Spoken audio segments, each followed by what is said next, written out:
Speaking for himself, Marcellus Wiley says there are weird moments talking the talk at Fox Sports' Century City studios after walking away from a broadcasting career in ESPN's LA Live facility near Staples Center. Kind of like having the ex-girlfriend living next door, isn't it? Wiley said with a laugh while driving from his Manhattan Beach home to do the Monday episode of the revised Speak for Yourself on FS1 with Jason Whitlock, a TV partnership officially formed Sept.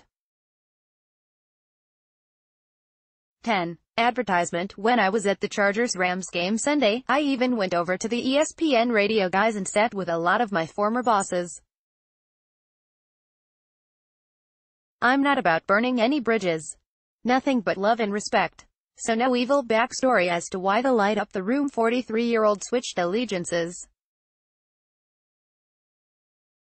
He said it's just pretty standard operations with an expired contract, something he dealt with regularly over a 10-year NFL career as an all-pro defensive end that included 3 seasons with the San Diego Chargers. While doing both the recently canceled Sports Nation for ESPN in the mornings and moving over to radio for a few more hours of afternoon drive on KSPN AM 710 since 2012, Wiley said the big ask from Fox was to replace Colin Cowherd on this expanded 90-minute studio show, noon to 1:30 p.m. No live games, no radio, no complaints. Kind of the Pierce Darrow approach, Wiley said. They've kept me laser-focused so I can be high energy, no extra jumping jacks before I go on the air. And I'm more than happy with the compensation for not doing anything else. I won't disagree with that. Commentary. Jim Rome can be seen and heard just about everywhere, but on LA radio he's tough to find. By Tom Hoffarth, August 27, 2018, 2:50 p.m. It's nice timing for Wiley as he releases an autobiography next month called Never Shut Up, The Life, Opinions, and Unexpected Adventures of an NFL Outlier. Dutton Publishing, 288 pages. It details his journey from growing up amid Compton gangs, navigating his way to St. Monica High in Santa Monica, and as a student-athlete Ivy League career at Columbia.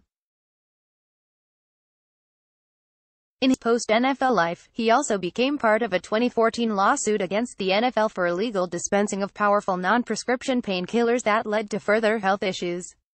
I finally came to a place where I can tell this story, not some glorified memoir based on riding off on a horse after some Super Bowl win cliché, he said. I was just a fork-in-the-road kid who planned and plotted to do my best with my athletic talents and academic success, and it gave me and my family a way to leave South Central. I'm using the same game plan with broadcasting. Kings app forward. The Kings' recent decision to move past a traditional radio platform and explore what's available on audio streaming this season all comes down to a frequency issue. Frequent changes and working around occasionally erratic radio frequencies during their first 50 years has been an uneven complement to their expanded TV coverage. KABC AM 790 was the 11th radio partner in their history the last 4 years, but when its Cumulus ownership group filed for bankruptcy last year, their contracts were effectively terminated. In becoming a free agent on a technicality, the Kings decided to go high-tech. The agreement with iHeartRadio for the free LA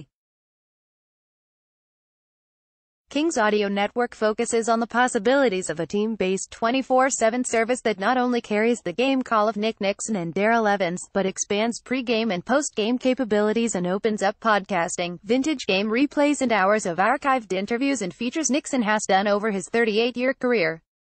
Other NHL teams have apps to go with their radio platform, but the Kings appear to be the first to use streaming as their sole audio delivery.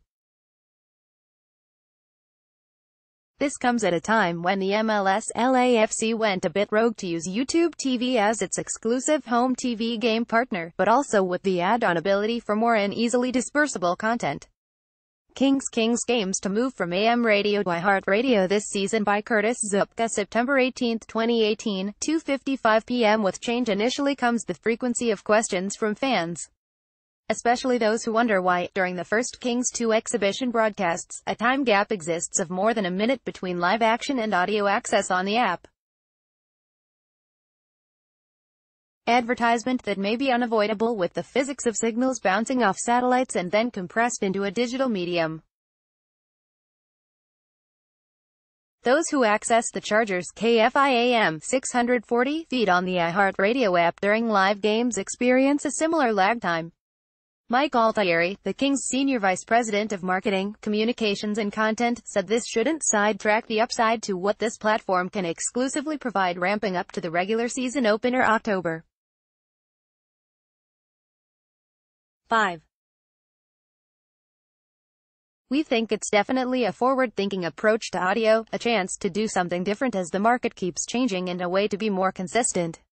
Altieri said, "If there's any resistance initially, I think we can educate fans how to use it over time. The team could keep an in-house default audio signal for those who bring portable radios into Staples Center. Games also remain on SiriusXM satellite radio, Lakings.com online and the NHL app." Nixon said he spoke recently with Steve Threpp, a radio engineer in the 1970s at CLAC who became the vice president of broadcast operations at Staples Center before retiring last year and moving to Tennessee.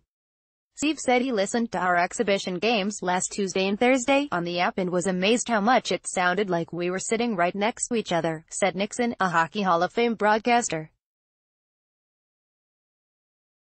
"What's intriguing for me, with all we can do on this app, is that a Kings fan anywhere in the world can tap the phone and listen, and they could drive forever and never lose the signal." Parting shots more new elements to the Kings media approach, a 10-game schedule of Spanish-language broadcasts on ESPN Deportes KWAM 1330, starts November